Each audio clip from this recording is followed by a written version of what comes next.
సరేరా వస్తున్నా. ఏడికి పోతున్నావు? అట్లా బయటికి పోయి వస్తా. దోస్తులు అంటావు, చుట్టాలు అంటావు, పైసలు ఎట్టి ఖర్చు పెడతావు. ఇక పిల్లల గురించి ఆలోచించావా? ఉన్నన్ని రోజులు ఎంజాయ్ చేయాలి. మీది పోయినప్పుడు ఏమైనా పైసలు వెనుకొస్తాయా? పోయిన రోజు పైస వెనక రాకపోవచ్చు గాని ఉన్నన్ని రోజులైనా బతకనికి పైస కావాలి. మనం కష్టాలలో ఉన్నామంటే ఏ దోస్తులు గారు, ఏ చుట్టాలు గారు. మొన్నటికి మొన్న మన బిడ్డ దవాఖానలు ఉంటే ఏ దోస్తు ఫోన్ లేపలేడు, చుట్టాలు ఫోన్ లేపలేరు. నీ దగ్గర 4 పైసలు ఉన్నప్పుడు నీ చుట్టూ అందరు తిరుగుతారు. పైసలు అయిపోయిన రోజు పెండల పురుగుకాయ నిజ తీసారేమో గాని మనిషికి విలువయ్యారు.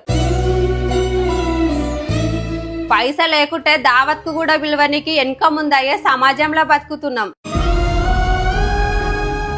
దోస్తులను చుట్టాలను ఇచ్చిపెట్టమంటలేను, కానీ దానికి కూడా లిమిట్ ఉంటది. మన పిల్లల ముఖం చూసానా మారుతావా అని అనుకుంటున్నా.